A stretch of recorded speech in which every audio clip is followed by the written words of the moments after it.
Good morning. Welcome to the presentation of ACCIONA Energía first half 2023 results.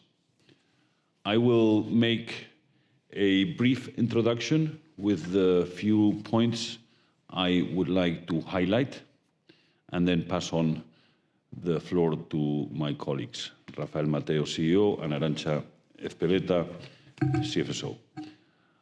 I believe ACCIONA Energía is now a better company than when we did the IPO 2 years ago. Higher value, larger scale, more profitable, better and more pipeline, and on the right track to prove our capacity to execute the 2 gigawatt a year of new capacity target. All in all, as I say, a better company than 2 years ago. Our investment activity is accelerating rapidly, with 2.2 gigawatts under construction and 1 gigawatt of secured projects that will enter into construction in the next 12 months. So we are on track to deliver 1.8 gigawatt of installed capacity by the end of 2023, and very confident that we can at least install the same amount in 2024. From then on, we believe that we have the means, the pipeline, the balance sheet capacity, the supply chain, the manpower, and the know-how to continue installing north of 2 gigawatts a year in the foreseeable future. 2023 is the year when we prove our capacity to add new profitable megawatts at the pace announced at the IPO, which I expect will ease the negative market sentiment that has been holding a share price back over the last 6 to 9 months. Of course, there are other renewable sector-wide investor concerns. Inflation, interest rates, capex costs, supply chain, deglobalization policies, or network congestion are undoubtedly challenges to be considered. In our case, we believe we have all those challenges sufficiently under control. Undoubtedly, we have experienced some delays in achieving our growth targets, but then again, 22 was a very unusual year with all the above-mentioned problems in their epitome. The war in Ukraine, total disruption in the global supply chain, anti-circumvention chaos in the US PV market, regulatory instability, the PGM connection collapse, markets getting acquainted with inflation, and interest rates hikes. All in an environment of unusually high energy prices that we also as temporary, thus somewhat making us victims of our own success, as the levels of profitability would be very hard to match in future years. The ultimate change in the power price methodology for the current regulatory period in Spain has added to widen the delta relative to last year. But let me try to send a message of calm and predictability. In my view, the long-term outlook for the industry remains very bright. First, megatrends. The fight against climate change is more urgent than ever. There is an ever-growing number of countries committed to take measures. Social awareness is higher than ever, and we have the technologies available to transform the model. Also, energy independence has become a key strategic aim in many countries as the war in Ukraine has proved it necessary. All of this is leading to unprecedented policy support, privileged access to finance, economic incentives to develop the less mature technologies in the context of strong electrification of the global economy. We believe supply chain problems are pretty much over, and notwithstanding CapEx and financing cost, returns remain healthy as energy prices have settled significantly above pre-COVID levels. We are delivering profit above market and our initial expectations, market expectations and our own initial expectations in the order of 600 million more EBITDA in the period 22-23, and enjoyed exceptional ROCE in the last 2 years, return on capital employed.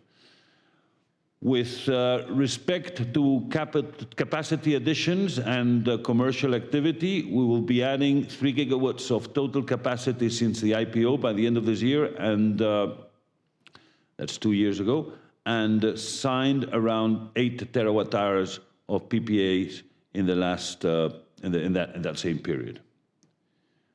In terms of our 20 gigawatt target by 2025, the one that we announced at the IPO, we are approximately 1 year behind. But our projects are still here with significant new additions to our pipeline, and we will deliver in 2023 more than 3 times what was on our business as usual annual growth in the IPO, before the IPO. We believe we will be able to maintain and increase a similar pace of growth in coming years while being very selective and disciplined in terms of risk, returns, and our balance sheet. We have invested 3 billion since the IPO, and our net debt, 3 billion euros, and since the IPO, and our net debt has only increased by 1.1 since. It is, I believe, too harsh from the market to attribute negative value to this. And in terms of paving the way for future growth, we have selectively opened new markets in Southeast Asia and Latin America, and strengthened our presence in our core Australian, European, and North American markets, which, as you no doubt are aware, are poised for tremendous growth. We are also positioning ourselves in additional emerging technologies such as batteries, hydrogen, or floating. And of course, we are preserving our investment-grade credit rating and our balance sheet strength, which in the current volatile world, it is a very important competitive advantage. As for ESG, we have obtained ratings systematically at the top of the rankings, and I dare say we are a sector benchmark. We work to ensure long-term economic, social, and environmental sustainability, always sticking to our core values, while also strive to maximize our short-term delivery. At the second anniversary of the IPO of ACCIONA Energía, I reiterate, I firmly believe that the company has made great progress since that date, since the listing, and the general market environment is looking as good, if not better, than 2 years ago. As you see, I am optimistic despite a significant disconnect between the reality of the company and what seems to be the market perception, judging by the stock price. I am confident the markets will soon recognize the progress made in the last couple of years and in the exciting future that lies ahead of us in ACCIONA Energía and the rest of the group's sustainable infrastructure business. Thank you very much. Rafael, the floor is yours. Thank you, José Manuel, and good morning to everyone. Let me please start with the key headlines for the period, defined as the operating profit level, but power prices coming off the peak of the energy crisis we saw last year, especially affected by the untimely changes in the Spanish regulatory banding mechanism for the regulated assets. I'd like to mention that although the current price levels are more moderate, they are still being at very good prices, with around 100 euros per megawatt hour expected for both 2023 and 2024. So we still have a very good year 2023 and at least another 1 or 2 years of elevated power prices. Spanish generation EBITDA in the last 6 months of 2023 is not very different from what we had for the entire year before the COVID. In 2023, we are seeing the benefit of the balance hedging and contracting we did last year, looking in very rich short-term prices for 2023, more than 160 euros per megawatt hour, and also securing significant long-term PPAs at very attractive prices backed by our existing Spanish generation fleet. Both the short-term hedges and the long-term PPAs with much better prices than we expected in our IPO plans. The output remains below long-term average, especially because the poor global resources, mainly in hydro. We increased our stake in Renomar, a Spanish wind company where we have owned historically 50% with our partners. The company owns 494 megawatts, and its average production is 1.1 terawatt hour. This is not a big acquisition. It's basically normal course of our business, a very natural thing for us to do, as this asset that we developed in the past and we are operating since the start. Now we are pleased to take the opportunity to increase our stake to 75% in this high-quality portfolio of wind assets as one of our partners decide to exit. We have paid just under 120 million euros for the 25% of the stake, and Renomar had significant net cash position, implying that we are able to trade below 0.9 million euros per megawatt with a fantastic asset base. The transaction is generating a significant capital gain in the year that is helping to compensate at the bottom line the operating results.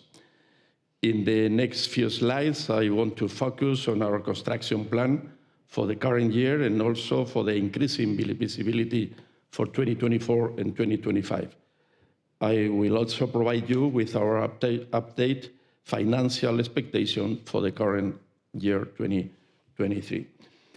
Starting with the construction plan 2023, as you know, our commitment is to install approximately 1.8 gigawatts of new capacity in the year, which is very concentrated in 2 geographies, North America and Australia, with ongoing US solar projects such as Fort Bend, Union, High Point, Red Tail Hawk, and our largest project under construction, the McIntyre Wind Farm in Queensland, Australia. We are broadly on schedule with a busy second half of the year, but on schedule. During the past 6 months, we completed the installation of 142 megawatts, and our construction schedule is back-end loaded, planning 650 to 700 megawatts constructed in each of the next 2 quarters. Starting with McIntyre in Australia, we are currently in full turbine erection with 38 machines of 5.7 megawatts each completed as of June, and in the process of increasing our current installation rate of 10 to 12 new turbines per month.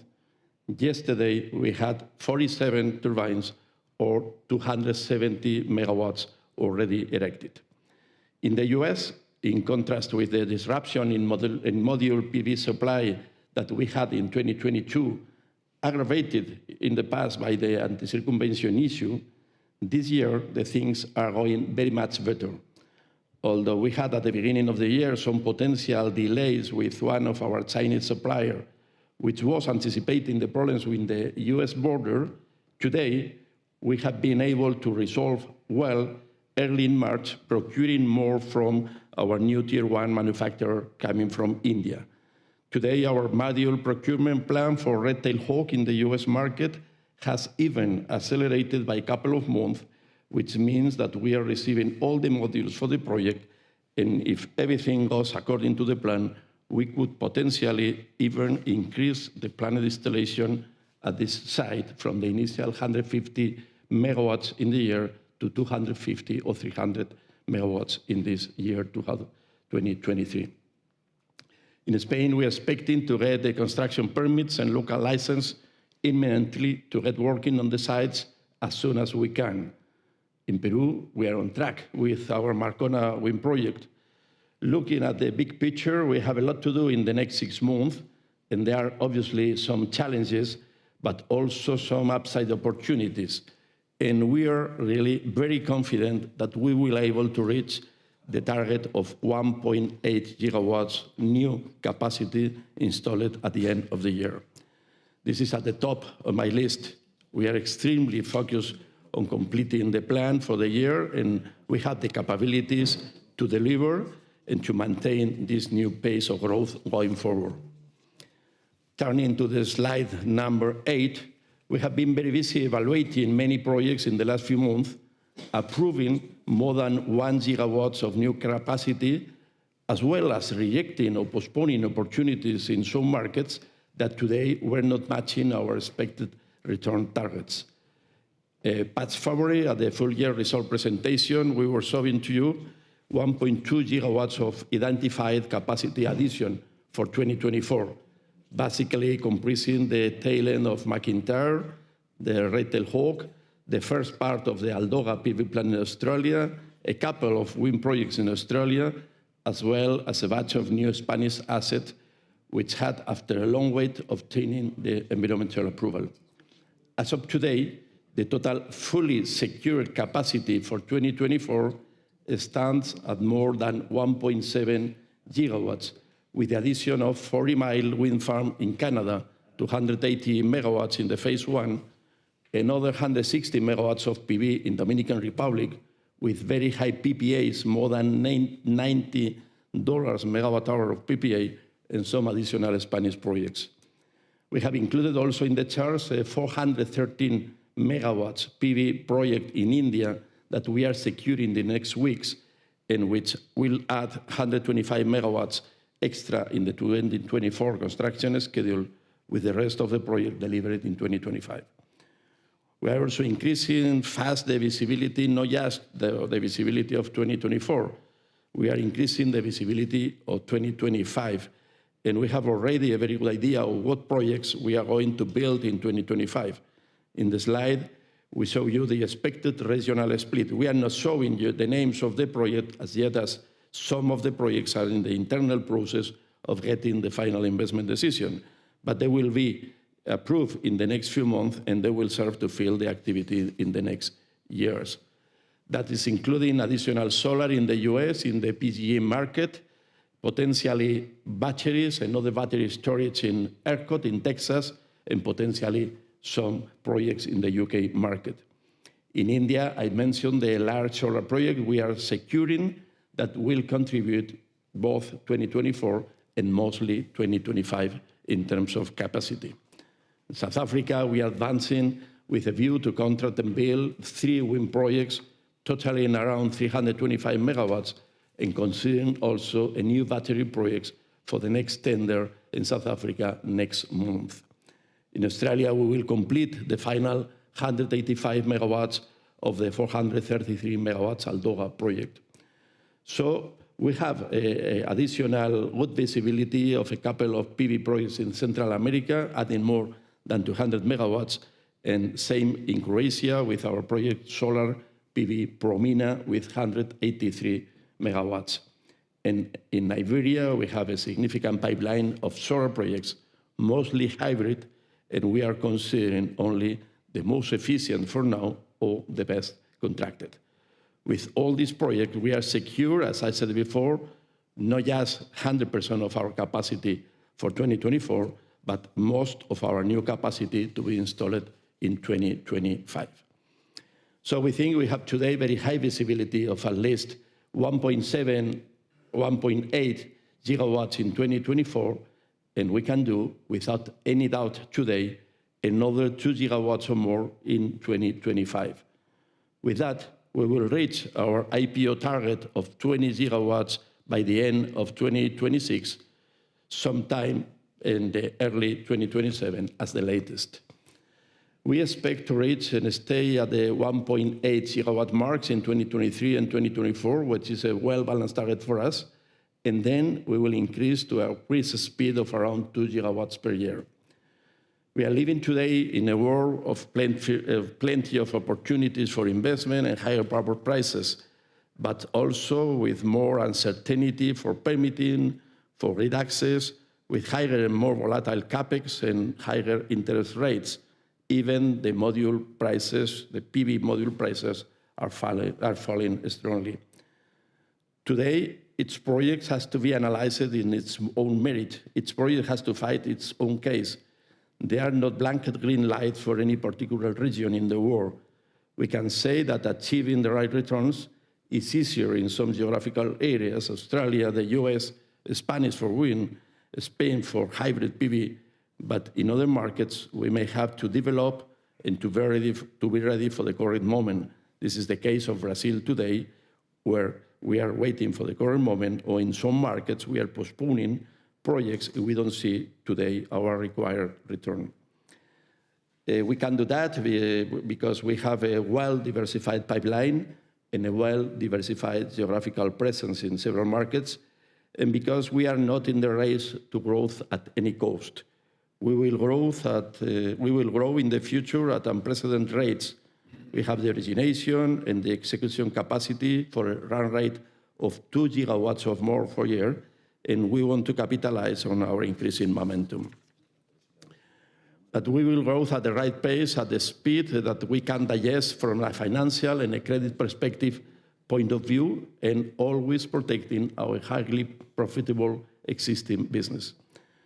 We are, for example, considering some sizable development opportunities in battery storage or in utility-scale floating offshore in the future that will significantly increase our capacity plans in the next few years. To accommodate the run rates of 2 gigawatts per year or more in our balance sheet, we will be open in the future when we need it or when our financial ratios demand it. That is not today. We will be open to alternatives such as minority partnership or as well as selective rotation of mature assets if it would be the case and the opportunity. In the next slide, number 10, and with respect to the outlook 2023, we have today half of the year behind us, the Renomar deal secure, and the medium for power prices stabilized around 100 megawatt-hour mark. In this context, our current EBITDA expectation for the full year is in the range of 1.2 to 1.3 billion euros, based on Spanish pool prices of around 100 euros per megawatt-hour, and consolidated output for the global fleet of around 22 terawatt-hour this year, taking into account the low hydro output for the rest of the year. In June, in the past month, the unexpected and extraordinary review in the Spanish regulatory price assumptions, the change of parameters for the current 3-year period, had a significant negative impact in our expectation. Nevertheless, it's just an accounting effect, not affecting cash, not affecting the value of the company, and we will recover in the future this positive accounting effect in 2026 and the following years. The Renomar transaction is contributing both at the operating profit level and at the bottom line, on top of the capital gain generated by the revaluation of the company, as it becomes today fully consolidated in our accounts. All in all, this EBITDA that we are projecting for 2023 is still above the levels that we expected at the time of the IPO, despite of lower output in the year and less investment in 2022. This EBITDA implies a significant growth relative to 2021 that was already a very good year if we look through the absolutely exceptional 2022. In terms of net investment cash flow, we expect to be close to the 2 billion, and the net debt to EBITDA ratio will be around 2.5 times. Finally, I want to share with you some decisions I have made with respect to the top tier of the organization. In the light of the rapid growth in size, in geographical footprint, in new, more renewable technologies and more activities related with the energy transition, I need to reinforce the operational control of our global businesses. For that, I have created a new position, a new Chief Operating Officer position, designed to supervise, all the global and operating activities of the company. That's a position that will be assumed by Arantxa Ezpeleta from next August the 1st. José Entre Canales will assume on the same date the role of the Chief Financial and Sustainability Officer on top of his responsibilities in strategy and corporate development. Congrats to both. Arantxa and José will work even more closely and more directly with me, supporting myself in the most relevant operating and financial matters and decisions. Thank you very much, and let me hand the floor to Arantxa to review the financial and operating performance during the first half of the year. Thank you. Good morning. Thank you, Rafael. Let me quickly run through the key financial and operating figures. Revenues fell by 20% to 1,760 million euros as a result of lower prices in generation and supply activities. Generation revenues fell by 24%. EBITDA is down to 686 million euros, falling by 25% in line with revenues. Generation EBITDA in Spain is down, while international improves. Earnings before tax are flat at 567 million euros, despite declining EBITDA and slightly higher depreciation charges, thanks to the Renomar revaluation financial charges that are not increasing significantly, and the partial reversal of the power contracts that we mark to market through the P&L, which last year contributed a significantly negative result, and this year is a positive contribution thanks to lower market prices. Net investment cash flow of 1.5 billion euros is twice as high as in the previous year, evidencing the strong acceleration in our growth. Net debt increases by around 1.5 billion to 3.5 billion euros, reflecting the front-ended profile of our investment this year and the payment of the dividend. We expect net debt to be lower at year-end. With respect to the key operational figures in the slide, let me mention that consolidated capacity stood at 10.8 gigawatts, growing by 1.5 gigawatts, out of which almost 500 megawatts are related to the consolidation of Renomar. Consolidated output grew by 2% to 10.5 terawatt-hours, while the average price fell by 26% to 86.2 euros per megawatt-hour, which explains the 24% decline in generation revenues. Availability improved to 95.8%, and contracted output stood at 77.3% for the period. With respect to the ESG metrics in the slide 13, on the social side, we report a large increase in staff due to integration in ACCIONA Energía of the ACCIONA Group Renewable Energy O&M Services Company, EROM, last year. We increased the number of women in managerial positions and decreased the accident frequency index. On environment, the alignment of our CapEx with the taxonomy is total. Emissions increase due to the change in methodology for leased vehicles that go from Scope 3 to Scope 1, and we will mitigate this later in the year by reducing Scope 2. Waste to landfill increased due to boiler cleaning waste and removal of contaminated soil. Zero-use blades go to landfill, and we are working on a pilot to reuse blade materials. We have also increased the voluntary tree planting in a major way. On governance, on track to audit 100% of our critical suppliers by year-end. We approve a new ethics channel policy for the protection of those who report on regulatory violations and corruption. And finally, we published our unique impact financing framework, which is very innovative and introduces a local impact component to enhance both sustainability-linked as well as green use of proceeds instruments. In slide 14, you can find detail on the breakdown of the 1.5 billion euros of total investment during the period, with 1.1 billion euros of gross CapEx concentrated in the US, Australia, the Americas, and Spain, and over 400 million euros of net CapEx deferral. A significant part of it represents the payment in January for the Cunningham battery storage system agreed at the end of 2022 and disbursed in early January. In slide 15, we show the cash flow for the period. Operating cash flow amounted to 383 million euros, with negative working capital reflecting in part that we paid back the excess regulatory income cashed in during 2022, and which was provisional and dependent on the final government calculations, which were published very late in the year. Financial results increased from 40 million euros in the same period last year to 52 million euros, reflecting higher net debt and higher average cost of debt.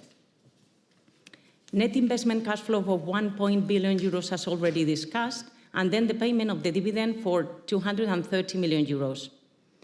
The acquisition of Renomar brought around 100 million euros of project finance debt and 161 million euros of cash to our perimeter.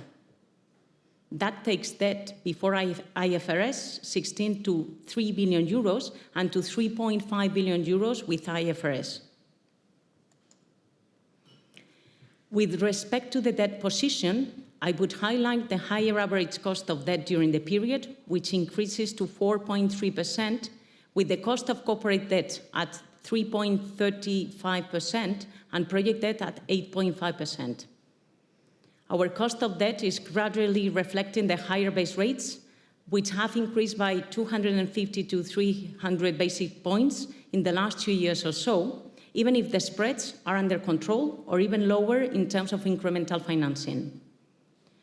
We have roughly 50% of our debt variable, as we prefer to have a balanced position and not to lock in the current high rates for the long term, with the view that as inflation pressures ease, at some stage interest rates may correct.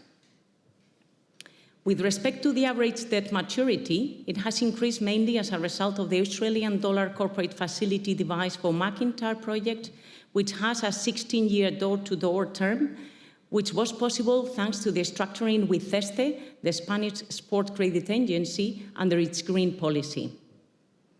We issued our third benchmark green bond in euro at the end of April, a 500 million euro 7-year bond with a coupon of 3.75%, implying 78 basis points over mid-swaps.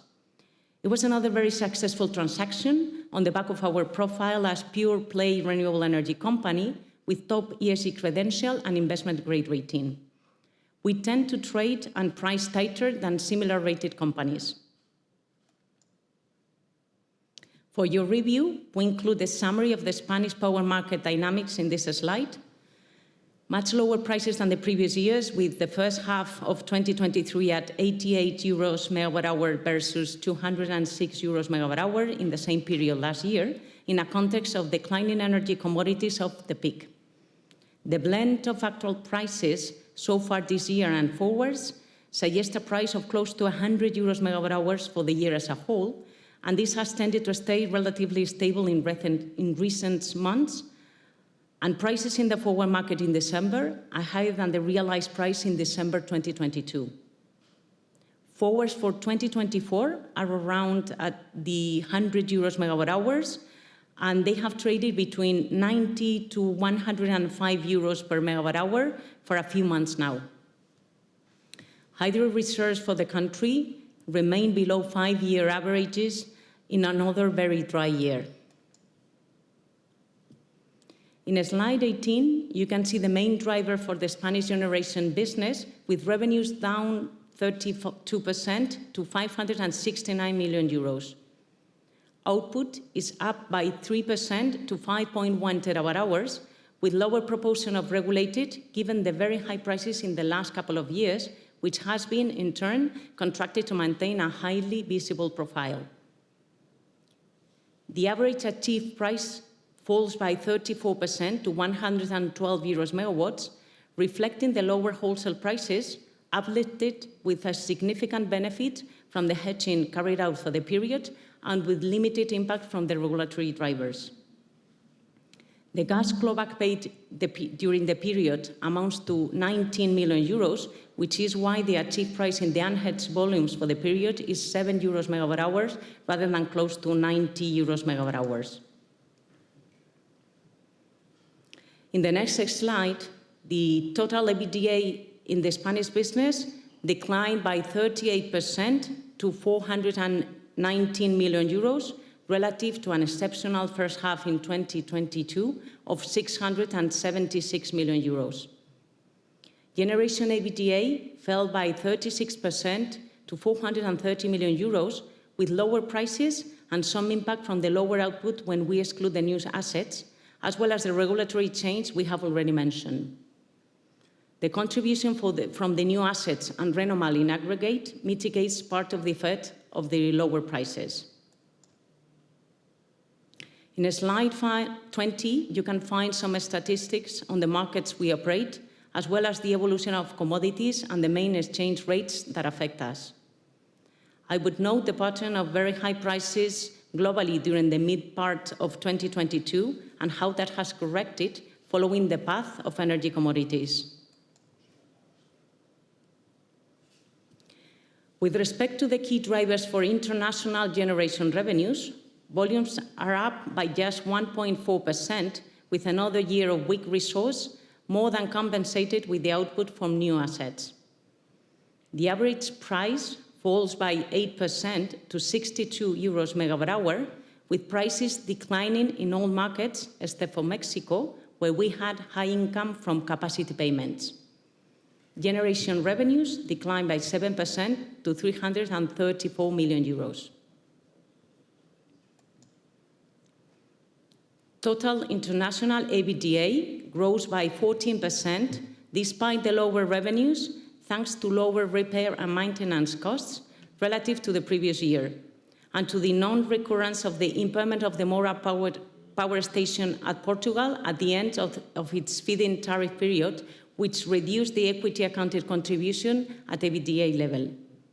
And with that, let me hand back to the chairman.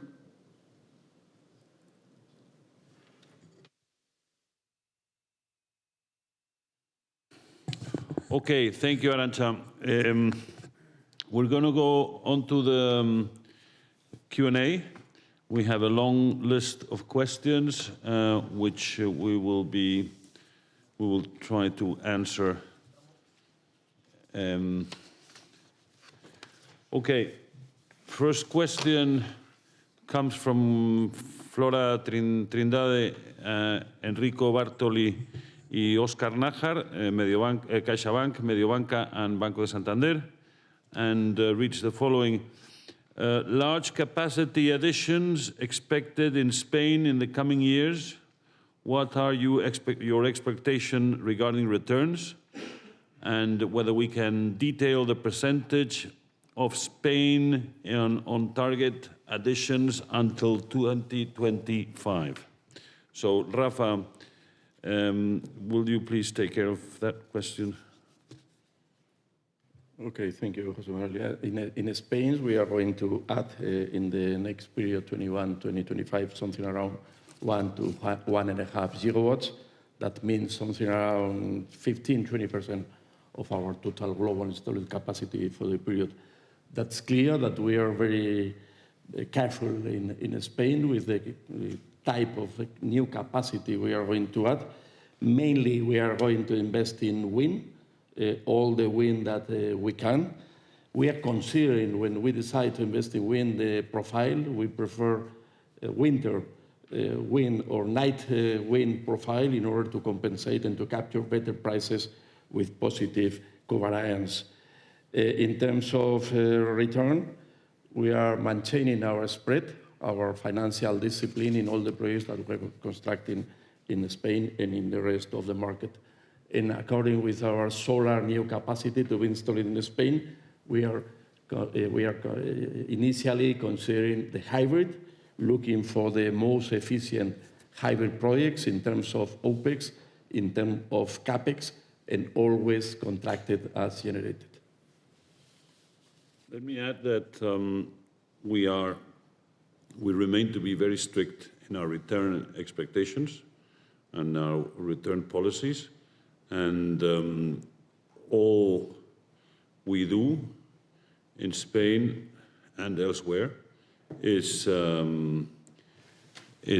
abiding to the north of 200 basis points margin. In Spain, we have approximately 5 point something WACC, 0.4, 0.3, I'm not sure exactly where, and all our projects, unlevered and after tax, are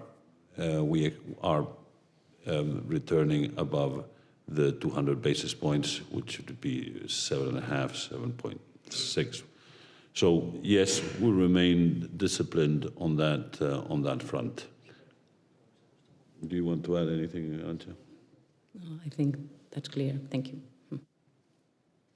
Okay. I also like to add that we don't see the amount of new installations in PV going to the levels that the PNIEC has projected, the National Plan for Energy and Climate, because investors will, of course, as you are being sensitive to, are also sensitive to the possible impact on prices. So unless there is a new significant source of demand, which, by the way, I think can be the case in the front of the hydrogen, which, as you know, we are starting our plant in Navarra with very interesting price expectations in terms of our cost of hydrogen. So we believe that actually can become a reality as a source of significant demand, which of course would offset what now seems to be somewhat excessive capacity installation contemplated in this national plan. So going on to question number 2, which comes from Flora Trindade in CaixaBank, asks whether, taking into account the acceleration of capex and doubts on the evolution of prices in Spain, will you consider asset rotation? Well, asset rotation will always be considered selectively, and of course when we exceed our balance sheet capacity, and by that when we exceed our investment grade protection. So balance sheet capacity will be determined on investment grade protection as a very strict rule. So if that were to happen, we would indeed consider asset rotation, but that's not predictable. That doesn't look likely soon.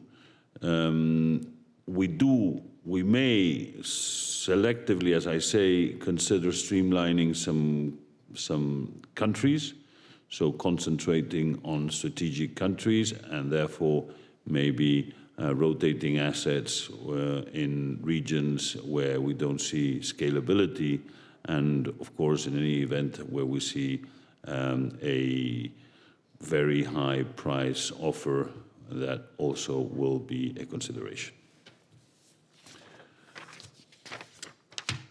Question number 4 comes from Enrico Bartoli in Mediobanca, and says, how much was the impact in first half 23 EBITDA from provisions related to the new reference price in Spain for regulated assets?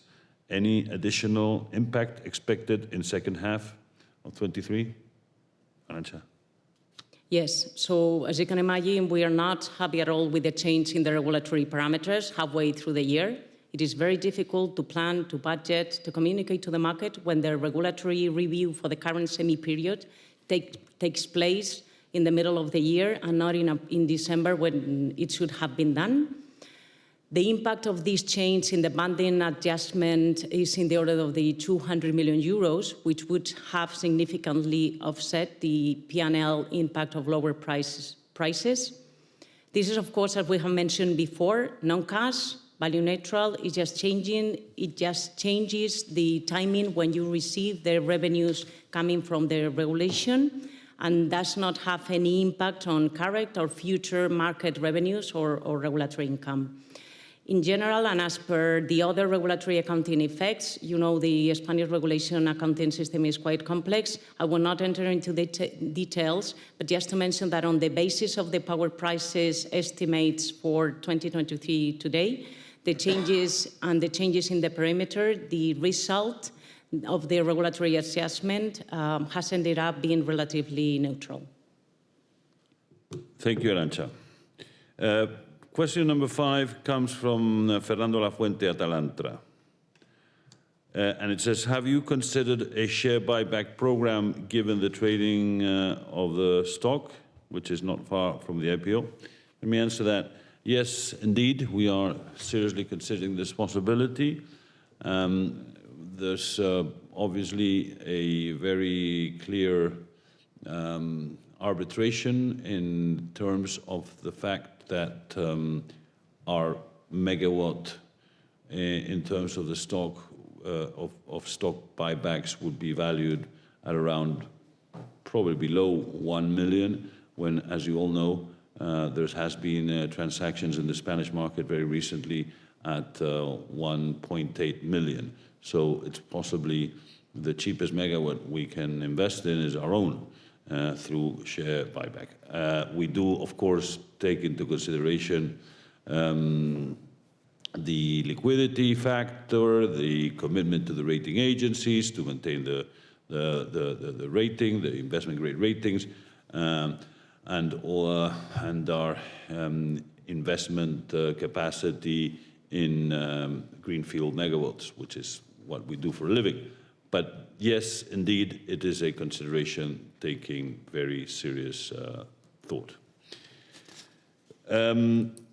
Question number 6, regulated generation volumes hedging. Why do you still consider Spanish regulated output within hedge PPA, given the strong volatility of results and cash flows recently?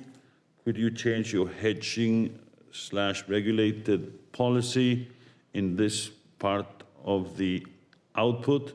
I'm not 100% sure of the nature of the question, but I think what it intends to say, Arantxa, is that why would we consider regulated assets as within our hedged or PPA, given the changes in the parameters and the volatility that creates?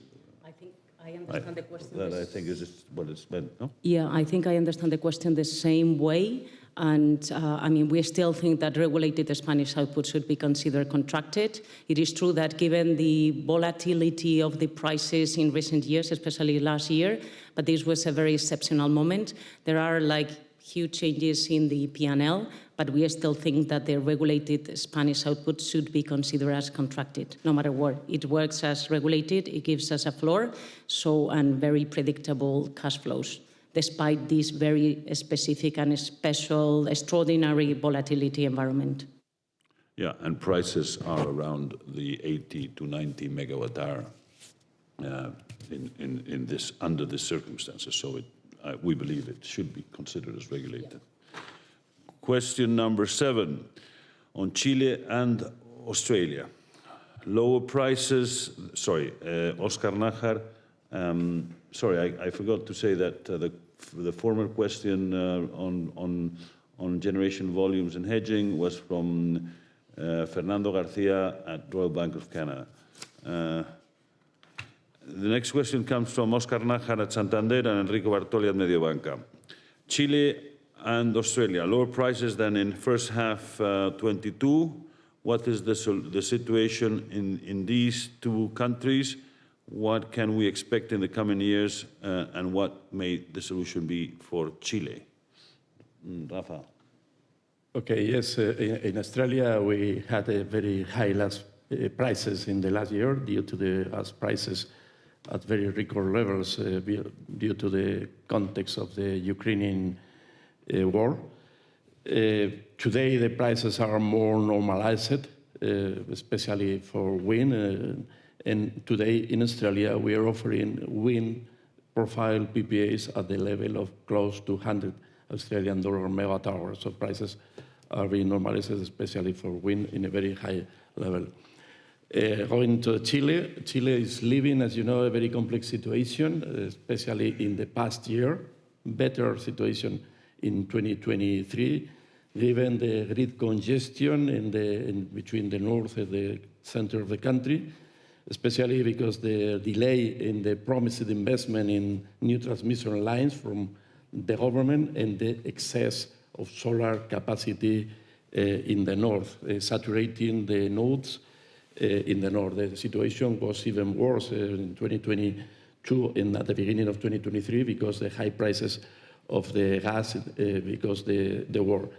Today, the government is knowing very well the situation, is working on the approval of the new law, the second time renewables law, that is going to modify the prices, split the prices in between the different actors. The law is going to be approved at the beginning of 2024, and this situation will be mitigated and normalized in the future. Australia? Yeah, and let me add that the law is already going to Parliament. So it's a tangible promise by the government. On question number 8, Spain normalized output. What would be the normal output in a fiscal year basis with the current assets in Spain in a normalized situation for hydro and wind? And that comes from Santander, from Oscar Najar. Rafa. Yeah, on the basis of existing capacity today in Spain and with the contribution from Renomar and with the hydro that we have today, the total output is around 11.5 terawatt hour per year. This is the annual output expected. Thank you.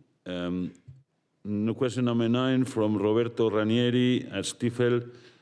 Can you give an update on the progress of the McIntyre project in Australia? Why don't you, Quincho, head of project construction, take that question? Quincho Ancin. Thanks, José Manuel. Yes, we are having very good progress according to our expectations in McIntyre.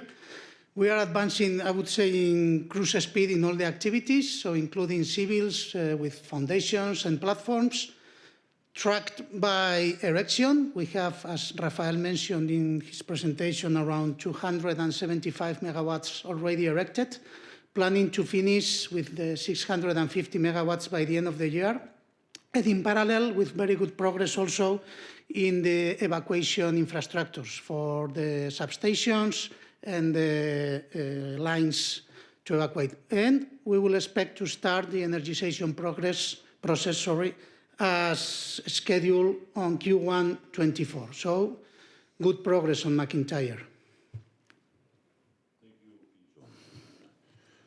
Question number 10, also from Roberto Ranieri at Stifel. Do you see grid connection as an issue for capacity development and operations? What are the main issues on capacity development in general? Rafa, will you take that one?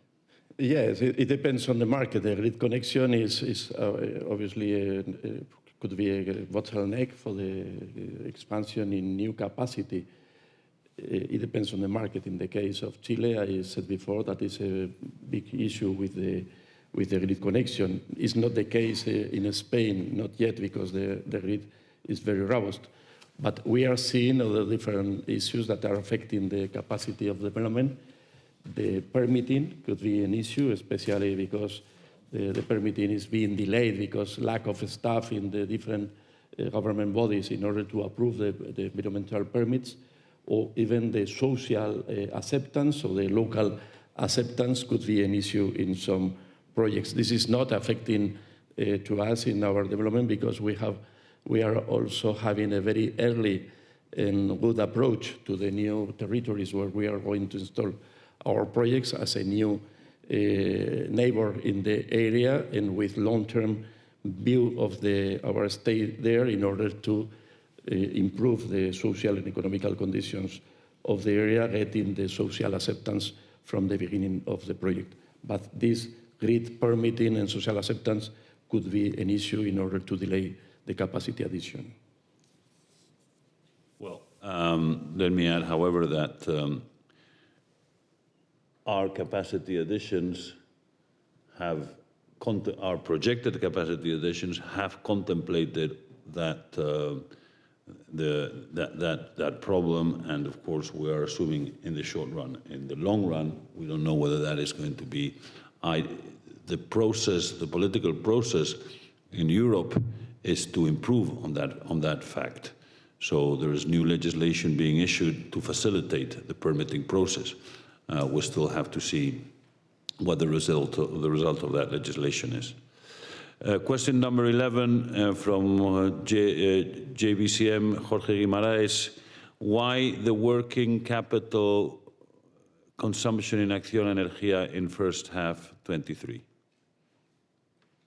Yes. So approximately we have 200 million euros of outflow, of which almost half of it, as I was mentioning in the presentation, is related to paying back to the system the excess regulatory income that we have last year.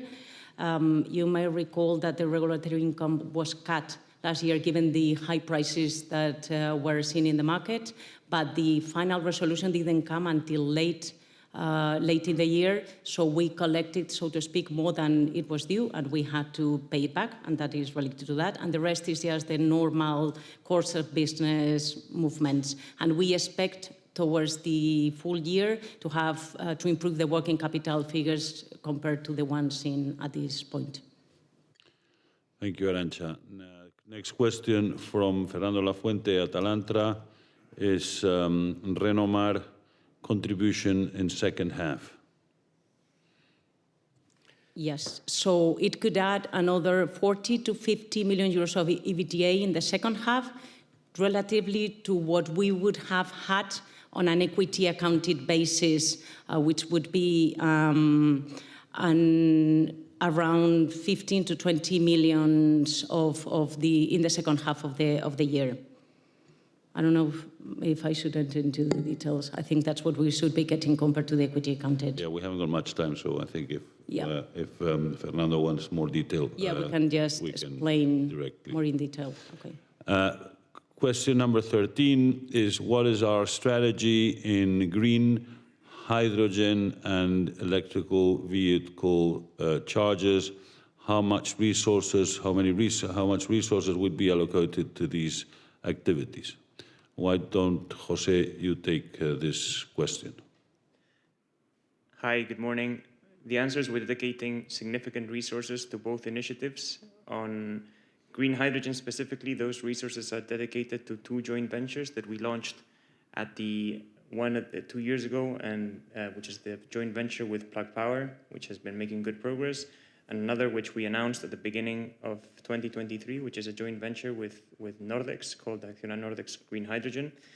In ACCIONA Plug, the joint venture with Plug Power, we have built a significant pipeline of over 300 megawatts of electrolysis in Spain and Portugal, and that is progressing well, with one project moving ahead at a good pace, which is a project in Navarra of 25 megawatts, which we expect to reach COD on in early 2025. And it's a project that we, as was mentioned previously, we think we can achieve reasonable levels of competitiveness even without subsidies. On the ACCIONA Nordex joint venture, that is an effort or an entity that seeks to develop large-scale off-grid projects in different parts of the world in areas with exceptionally high renewable resources, with the objective of reaching the lowest possible levelized cost of hydrogen. We are making good progress in a number of places, particularly with projects in Chile, in the US, and in Morocco, and with significant interest or early interest from both partners and potential off-takers. So positive developments in both. Regarding EV charging, we are convinced that the electrification of transport will happen. Our efforts are focused mostly in Spain up to date. The electrification needs to accelerate significantly to reach the objectives set in the National Energy Plan, to reach the 5 million EVs that need to be on our roads by 2030. So we are convinced that this is a growing industry and one that already represents a good opportunity. We're investing still relatively modest amounts in 2023, around 15 million euros, but we expect that to grow significantly, and we're starting to look at opportunities to internationalize that business and grow in other countries where we have an existing footprint. Thank you. And final question, and to finish on time, is from Alberto Gandolfi at Goldman, who asks with some degree of skepticism, I believe, how can you end at 2.5 times net debt to EBITDA if in first half you are at 3.5 billion, and if it is because CapEx is H2 in the second half, is lower in the second half, how can you head towards 1.7 to 2 gigawatts annual additions if CapEx is slowing down? Arantxa. Well, first you have to consider, and we have been mentioning it through the presentation, that some of the CapEx payments are front-end loaded, and also you have to consider that we have also the dividend payment. Second, we expect significant proceeds from the tax equity investors and partners on the second half of the year, and also remember that I just mentioned that we also are expecting to have improvements in the working capital. That's why we will reach to that figure. And let me reiterate that CapEx is not slowing down. It may just be lower in the second half than in the first half, but doesn't mean by any means that it is slowing down. Thank you very much indeed. And that's it for the Energía, for ACCIONA Energía. We will, in a couple of minutes, start the ACCIONA Group presentation and Q&A. Thank you.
Estamos? Okay. Hello again. Good morning and welcome to the ACCIONA Group first half results presentation for all those who weren't in the Energía presentation. Let me start by stating that our strategy based on decarbonization of infrastructures and services is gaining momentum and recognition. What was originally a matter of business ethics and has developed into ACCIONA's most valuable competitive advantage. We have become the main reference in sustainable infrastructure solutions, with 99% of our investments aligned with the European taxonomy of sustainable activities. We do not believe there is another company with presence in 9 different sectors: energy, infrastructures, water, mobility, wind turbine manufacturing, waste treatment and other environmental services, real estate development and asset management, those are the 9, which is so holistically aligned with the European taxonomy and the SDGs. After 20 years of effort, I believe we can now safely say we are the world's most genuine sustainable infrastructure solutions provider.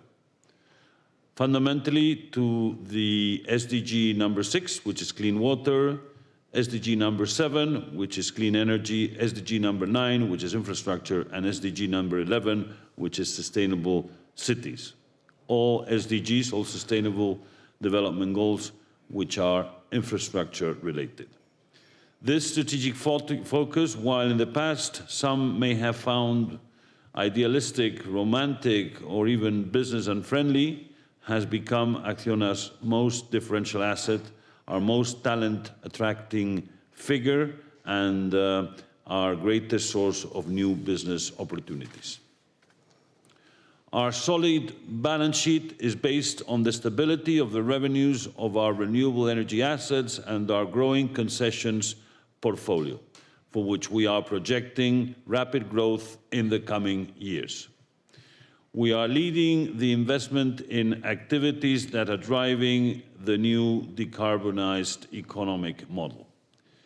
In the first half of 2023, we accelerated our investment plans, reaching a record figure of 2.2 billion, the equivalent of what we invested in all of 2022, 81% more than in first half of 2022, that is, in 2023, 81% more than in 2022. 70% of this investment was focused on our energy business, but another key growth driver, often underweighted by the market, comes from our infrastructure business, which I will refer later. In Energía, just highlighting what we have presented in the ACCIONA Energía presentation just last hour. While EBITDA was down 25% versus 2022, mostly because of another ultimately untimely regulatory change in Spain and a 26% reduction in generation prices, still our financial performance significantly exceeds what we and the market projected at the time of the IPO 2 years ago. Excuse me just 1 second.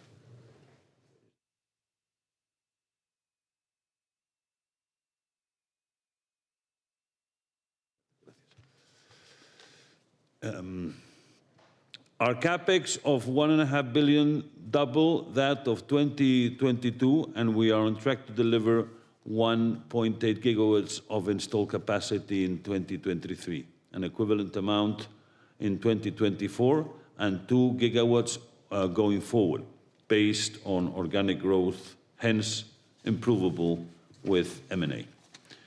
We have signed around 8 terawatt hours of new PPAs in the last couple of years, and by the end of this year, we will have added 3 gigawatts of total capacity since our listing. In terms of our IPO 20 gigawatt target, we are catching up with a 12 to 18 month delay announced a few weeks ago, resulting from post-COVID supply chain problems. We are now confident we can at least maintain a similar growth rate in the coming years while maintaining our risk-return discipline and balance sheet strength. All in all, over the last 2 years, ACCIONA Energía is delivering returns well above our IPO expectations, 600 million above, more than what the EBITDA projected in the IPO, and has invested 3 billion while only increasing net financial debt by 1.1 billion, thus protecting our credit rating. As for future growth, we have significantly strengthened our presence in our core markets, Australia, North America, and Europe, and have opened 7 new markets, 7 new countries: Vietnam, Philippines, and Thailand in Southeast Asia, Brazil, Peru, and the Dominican Republic in LATAM, and our energy-efficient business in France. Our geographical base for future growth has never been better. And we are also positioning ourselves in additional emerging technologies such as batteries, green hydrogen, or offshore floating. I fear there may be some degree of disconnection between the reality of our company and market perception, and I'm convinced we will soon bridge as we continue to deliver healthy growth. Despite strong stock market pessimism with higher interest rates, higher capex, and energy prices past their peak, we believe the general context is highly favorable as the ambition of the climate agenda and decarbonization through electrification is going exponential. As for infrastructures, our infrastructure business has experienced a very healthy first half with simultaneous growth in revenues, which is up 37%, growth in EBITDA margin by 14%, going from 5.6 to 6.4%, and also in backlog, now at the historic record of 46 billion euros. Unprecedented global infrastructure investment plans present a historic opportunity that we are seizing through 5 key strategic lines of action focused on risk mitigation and margin improvement. Number 1 would be a very selective approach to our regional footprint. Mainly, we focus on OECD countries with substantial investment plans so that there is scalability and, of course, a reliable legal framework. That would be Europe, North America, Brazil, and other stable Latin American countries, and the Philippines, Australia, and exceptionally water contracts in Hong Kong and the Gulf countries.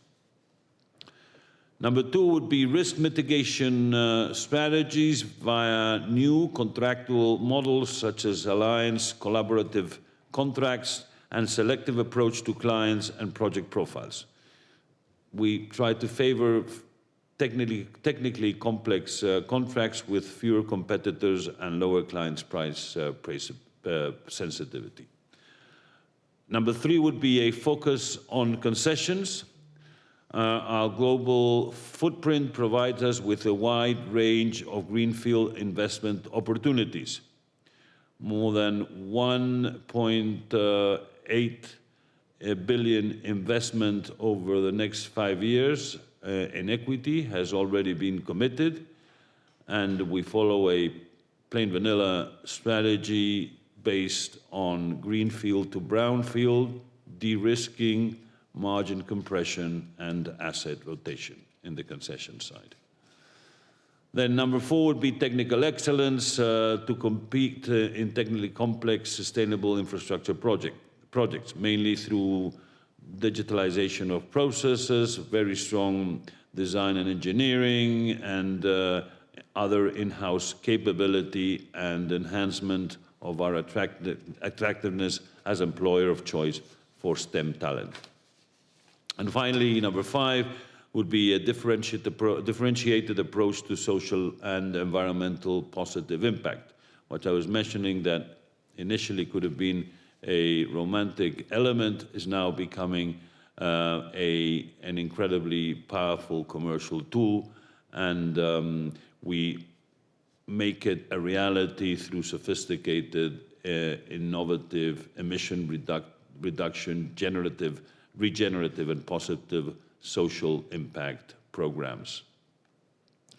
A few good examples of this approach over the last 6 months would be, for example, the consolidation of our transmission line credentials in 2 major contracts in Australia and Latin America, the growth in the water sector by 9% in the first half of 23 over 22, both in EPC and service revenues, with key contracts signed in Italy and the Philippines, and very important strategic opportunities under negotiations in Brazil and MENA and Middle East and North Africa and Australia.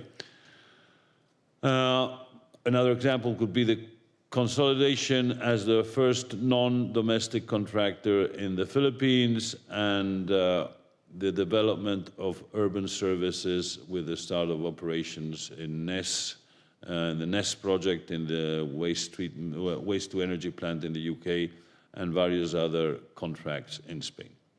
Summarizing, our growing recognition as a leading provider of climate resilient, environmentally positive and socially regenerative infrastructures is driving our business to unprecedented growth and significantly improved risk-return equation. Let me jump on to Nordex, where our 47.08 stake entails from now on global consolidation. Here, megatrends have significantly improved its growth prospects for the next decades. European net zero, US IRA, or Australian decarbonization plans, among many other plans around the world, decarbonization plans around the world, but these being the key in our key markets, the most important in our key markets, say, together with our green hydrogen demand, policy momentum and improved pricing pressure are driving the wind turbine industry towards an undoubtedly brighter future. COVID-related supply chain, raw materials and logistic headwinds are now turning around, and Nordex is uniquely positioned to benefit from the energy transition, as it is the fastest growing onshore wind turbine OEM outside China. And of course, the third global player and number 2 in the European market. Its highly competitive cost of energy optimized product portfolio, its strong order intake momentum together with the industry-wide tailwinds make us confident of its future performance. Going to our asset management business, Bestinver, the company has reached the 6 billion of assets under management, with a 15% increase over 2022. It has been so far a very good year for our traditional equity funds in terms of returns and growth, and all those returns are high double digit and performing better than our benchmarks and most of the competition. This, of course, should lead to a significant improvement in net inflows in the coming months. There's also significant progress in alternative funds, having reached our first infrastructure fund capital raise target of 300 million, with 90% already invested in a portfolio of nine high-quality diversified infrastructure assets. Similarly, we will soon be launching a first real estate investment vehicle, and we have reached an agreement with BlackRock by which a new Bestinver BlackRock private equity fund will have privileged conditions to invest in BlackRock private equity funds ecosystem. In summary, very good returns in our traditional products and excellent progress in our product broadening strategy, leveraging on Acciona's know-how, footprint, and investment opportunities in real estate and infrastructure, and on BlackRock in private equity. As for real estate, again, sustainability attributes are differentiation-based or build-to-rent, build-to-sell, iconic buildings or residential products in Spain, Portugal, Poland, and Mexico. It is worth noting that we certify 100% of our residential products, with 80% reaching maximum ratings, and that our office building ratings are among the world's highest scores in LEED or WELL certificates. In particular, within our circularity, recovery, and transformation of iconic buildings strategy, it is worth noting our recently inaugurated headquarters in Madrid, from where I'm speaking. Originally Banesto's headquarters, in 1956 Banesto headquarters, turned into possibly one of Europe's most sustainable, attractive, and employee-friendly in-town campuses. From a financial point of view, our real estate division is still in the build-up phase, but we are very confident that substantial P&L contribution, adding to a consistently yearly growth in NAV, will soon be visible.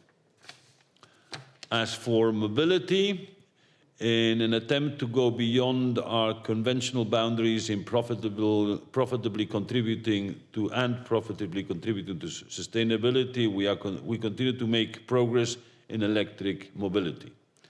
Under the Silence brand, we manufacture and sell 18% of Europe's electric motorcycles, over 14,000 projected sales in 2023, and are gearing up for the commercial launch of our microcar Silence 04, SO4, at the end of this year.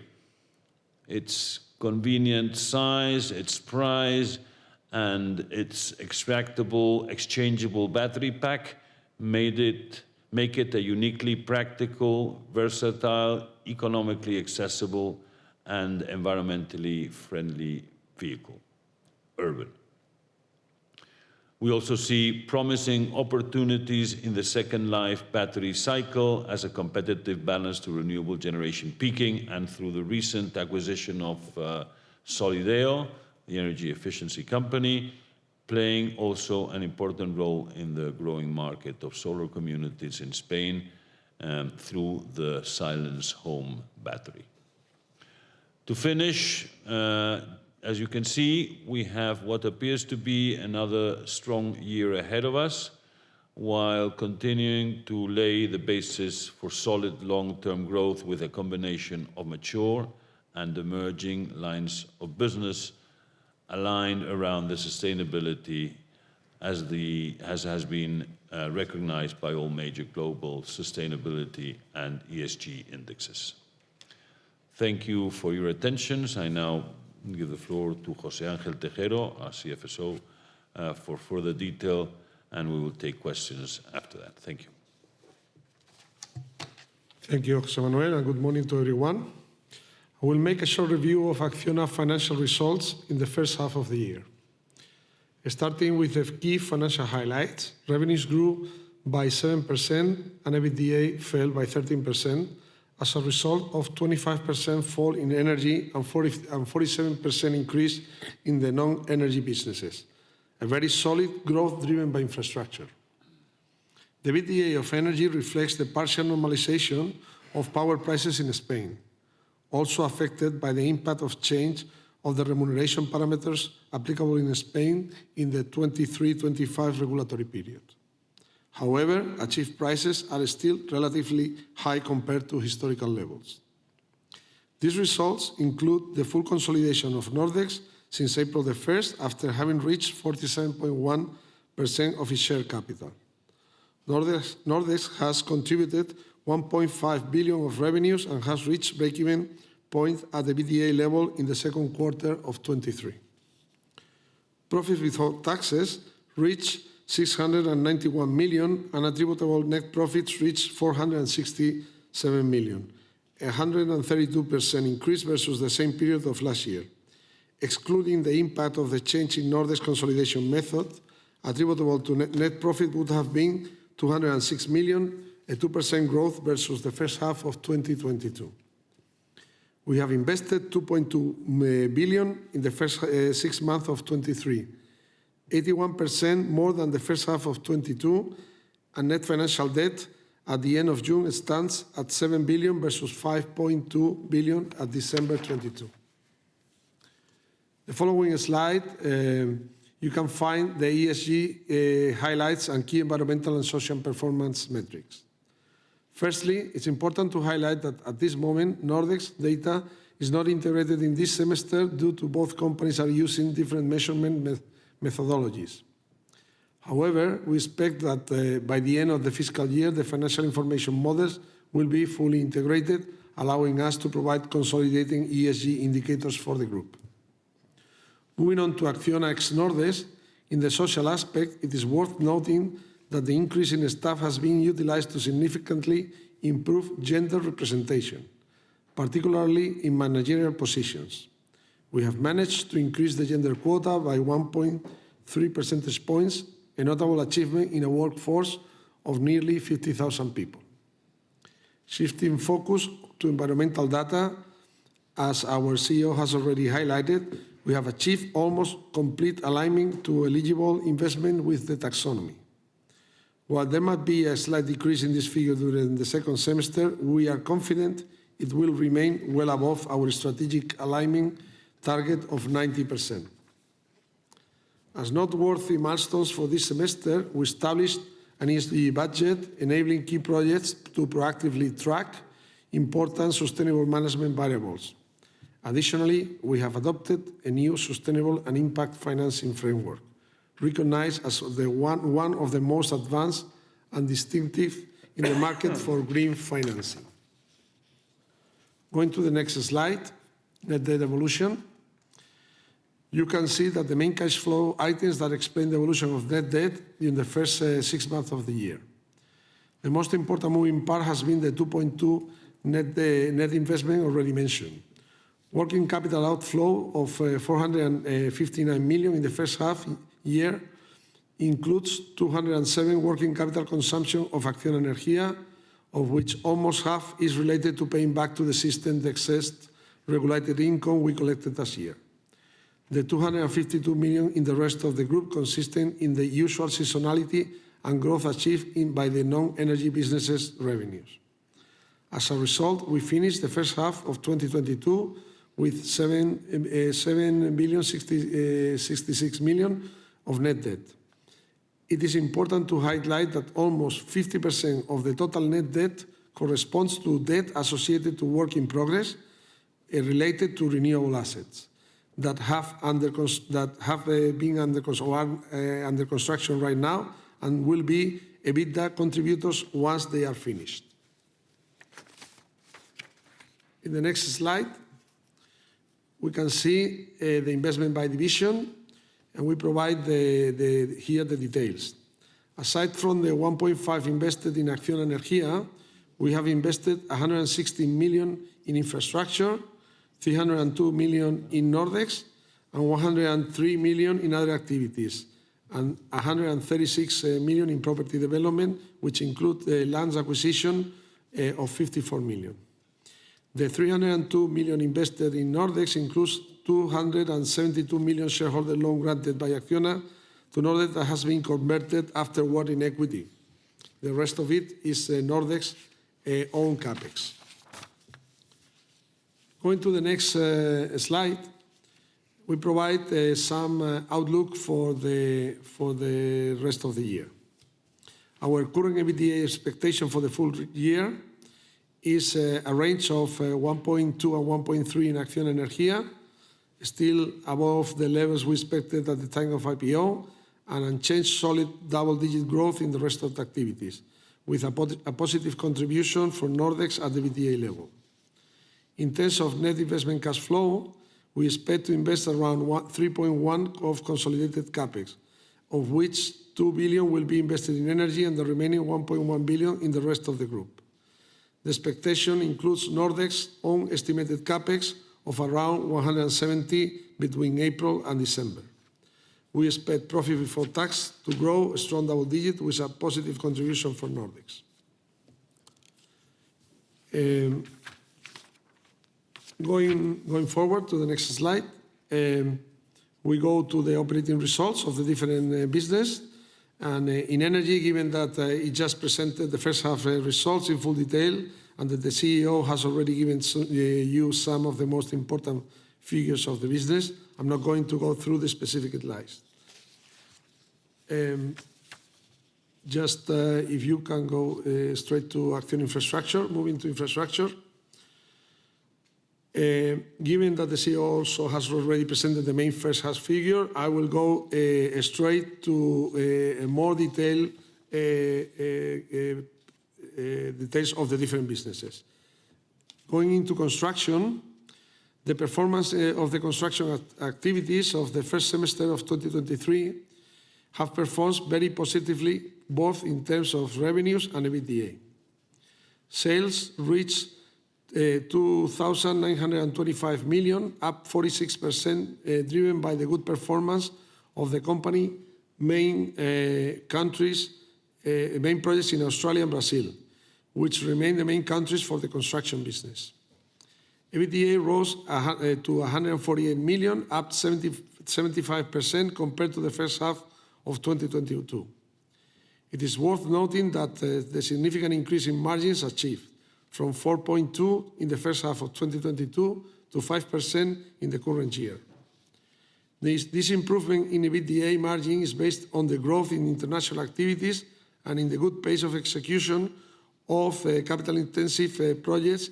In this way, works have started in the Sydney Western Harbour Tunnel, the largest contract in our backlog, while Sao Paulo Line 6 project, another major contract, is progressing well.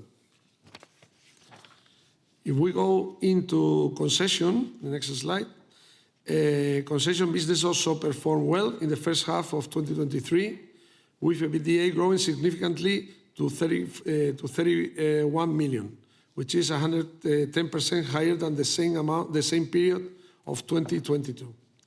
The EBITDA growth was driven by the good progress of the Sao Paulo Metro Line 6 project in Brazil, which is already 32% complete.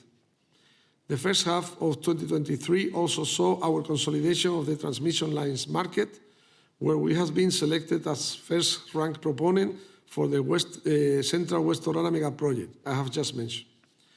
The contract includes the design, construction, operation, and maintenance of 250 kilometers of transmission lines, including substation, for 31 years. The total investment in the project is expected to be 7.2 billion Australian dollars. ACCIONA has 50% stake in the construction consortium and 36% stake in the concessionaire. In addition, this week we have announced the award of our second concession project in the US, a contract to design, build, finance, and operate and maintain the new Calcasieu River Bridge for 50 years, part of the interstate I-10 highway in Louisiana. The US $2.1 billion project will include the replacement of an existing bridge, which is more than 70 years old. The project construction will be executed by a joint venture between ACCIONA and Sacyr, while ACCIONA will have 30% of the concession. These projects are good examples of the capabilities and synergies of our businesses, which allow us to deal with large contracts. Including them, we have $1.8 billion investment already committed in our current portfolio of concessions. Going into water rapidly, in the next slide, you will have the details of the performance of the water business, which has obtained 610 million in revenues and a growth of 8.8% compared to the first half of 22 and 45 million of EBITDA.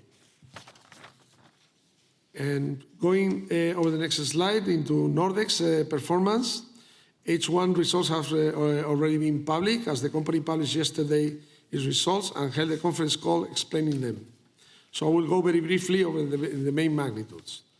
Nordex results has shown a very relevant improvement in the second quarter of the year versus the first one, with a 12.2 gross margin and break-even at the EBITDA level.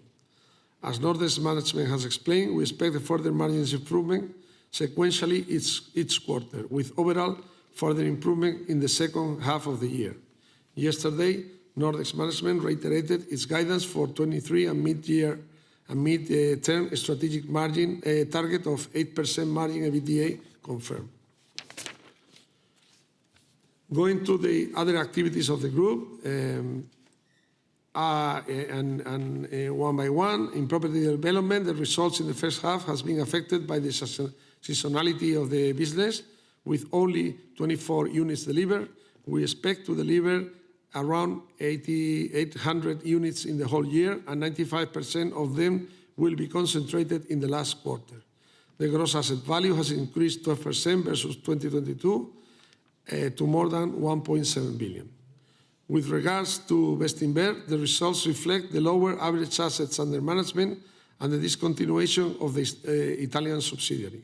However, in the first 6 months of the year, the total funds under management have increased by more than 10% to 5.6 billion as of the end of June, which is more or less 6 billion as of today, with a 17% year-to-date positive performance of the 3 largest traditional equity and fixed income funds. Lastly, the number of electric vehicles sold by Silence in the first half of the year has been 9% lower than the same period of last year, consistent with the global decrease of the electric mobility sector in Europe. We manufacture and sell 18% of Europe's electric motorcycle, and with the commercial launch of microcar Silence 04 at the end of this year, we expect to sell over 14,000 units in 2023. And thank you for your attention. Let me hand the floor back to you, José Manuel. Okay. Thank you, José Ángel. Let's start with the Q&A. And the first question would be from Fernando Garcia at the Royal Bank of Canada and JBCM, Jorge Guimarães. What is our strategy with Nordex going forward, keeping our stake at this level or increasing and decreasing? Our strategy is to stay at this level. Basically, we have, I do not expect to move our position from the present level. There's also a question from, I'm not sure from who it is, but on working capital cycle for Nordex and the fact that it's a different working capital cycle than the construction, and how do we manage that different cycle in working capital. I think the answer to that is the Nordex has its own financing strategy, its own financing capacity, which is at this stage very healthy, and we do not need to participate in ACCIONA. We do not foresee the need to participate from the side of the shareholder ACCIONA in any further financial support. At this stage, things look very positive from the Nordex balance sheet position. Then question number 2 comes from Fernando Garcia at RBC. Now net debt stands at 7 billion. Could you provide details of ACCIONA capital structure strategy? I'll pass it on to José Ángel if he wants to add anything, but let me just state as a this can be a very ample, very wide answer, but let me give you the very short answer, which is maintaining investment grade is the utmost objective, and that will guide all the capital structure strategy. Do you want to add anything, José Ángel? No, I think that the only thing that is that net debt, our expectation is that net debt stays more or less flat from here to the end of the year, with more of that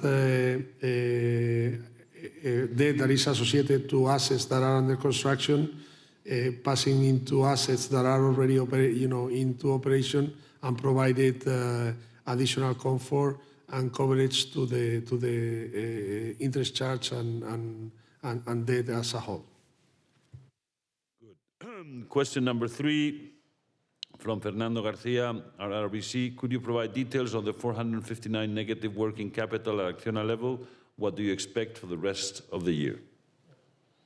Well, as I think that I made a mention in my speech, but basically the 459, 207 corresponds to energy, and in the energy presentation, they have made the projection that this will be coming down the second half of the year. The rest of it is 220 to infra and 33 for the rest of the group, and this figure reflects the usual seasonality. The working capital that we expect for the rest of the 23 year, it will be around 200 as a whole. That we expect the energy brings that 207 up to around 50 million, and the rest of the group will contribute around 150 million. Thank you. Number 4, CaixaBank from Flora Trindade and José Ruiz from Barclays. Do you expect to see margins in construction to remain at this level going forward? The very short answer is yes, indeed. But let me pass on the floor to Luis Castilla, our CEO in infrastructures, to give you a little more color on the answer of that question. Thank you. Yes, we expect to maintain a minimum of 5% of EBITDA in our business. This is coming from the good quality of the portfolio of the new awards that we have received, and in particular from the increase on the collaborative projects that we are enjoying, in particular in our first construction market in Australia, where we have more than 60% of these collaborative projects. Yeah, let me add that that high-quality portfolio of order backlog and the much improved risk profile of the contracts is a result of, in general, very, very high demand in this industry, with very significant investment programs around the world, and very important needs, social and environmental infrastructure needs that are, of course, pulling from the demand side, so giving the supply side, that is ourselves, particularly in companies with a very high technical profile, such as Acciona, giving us a great opportunity to be very selective in terms of clients, markets, type of contracts, type of projects, etc., etc. So that is resulting in a very healthy backlog, a very large backlog, but still a very selective one. And question number 5 on the property development from Flora Trindade at CaixaBank. Considering the weak first half results in real estate, do you maintain the 800 units for the year? Okay. Thank you, José Manuel. Yes, the answer is yes. We maintain the target of delivering around 800 units this year. The first half results have been affected by the seasonality, only delivering 24 units, but you have to bear in mind that according to our calendar of deliveries, 95% of the total units of the year are going to be delivered in the last part, in the fourth quarter actually, and almost 100% of them are already pre-sold, as is seen in our backlog of pre-sales, which is more than 1,700 units. But Andres, maybe you want to add something about this or give some color on 2024 and 2025 expectations? Okay, thank you. Andres Pan is the CEO of, as you know, our real estate unit. Thank you. I understand perfectly the question because of the seasonality of our business. We have achieved 800 deliveries, but 95% are concentrated in Q4. 45% are domestic, 55% international. Out of those, 97% of the domestic is already sold, and 100% of the international deliveries are already sold. Concerning next year's, in 24, we expect a number of deliveries close to 1,000 units. Out of those, 71% are already sold. And from 2025 onwards, the number of deliveries will be close to 1,500 units. Thank you, Andres. Question number 6 from CaixaBank, Flora Trindade. Can you provide us with numbers on invested capital in the mobility segment and the concessions? José Ángel, please. Push your button. I'm sorry. Yeah. The capital invested that we have in the mobility segment, including, of course, Silence, is 145 million so far. Going into concessions, what we have is invested so far, as of June, 186 million. But let me add also that we have in water concessions an additional 148 million.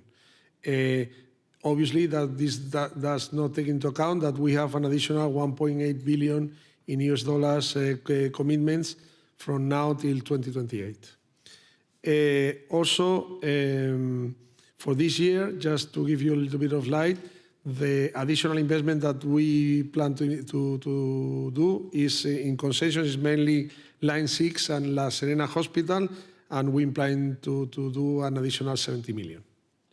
Let me stress that, as I've said, in the next years, we have already committed, I think it's 1.8 billion in equity infusions in our concession business, which should be a strong improvement, strong growth in that side of the business. Question number 7. Do you see, this is from Barclays, José Ruiz, do you see any sign in improvement in second half EBITDA for Bestinver? I think Quique Pérez-Plá, CEO of Bestinver, is here, so please take that on. Okay, the answer is yes, we do. And we do considering good performance of our equity and fixed income. It was connected, so repeat, please. Yes, sorry.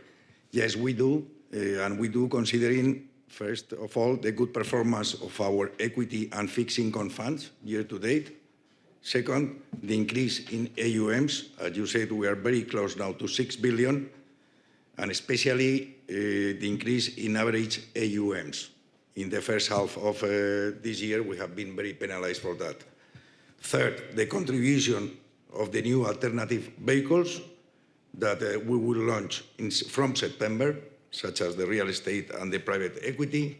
And finally, we expect a better contribution from our investment bank business in the coming months and in 2024. Thank you. Thank you, Quique.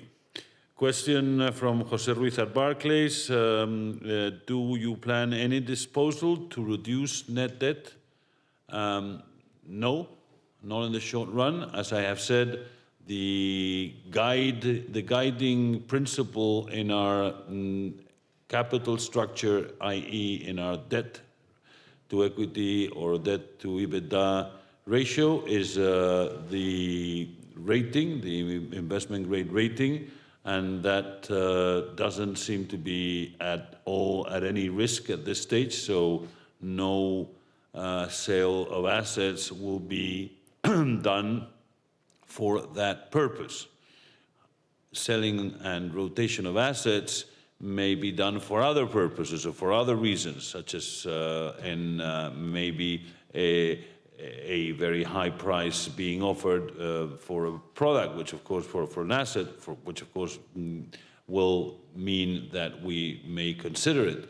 But for debt reduction or leverage reduction purposes, we do not intend to sell any assets because the position is comfortable at the present stage and going forward.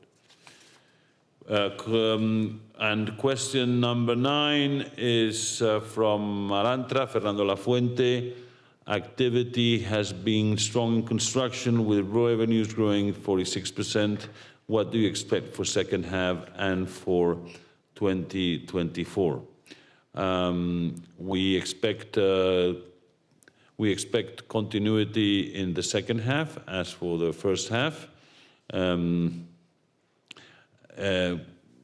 we expect to be at around the same levels, over 30% compared to last year.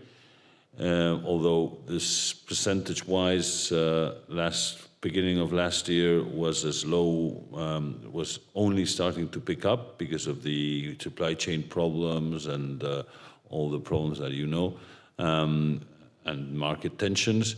So the comparison to last year is higher on the first half than it will be on the second half. However, the rhythm in construction continues stable in the year.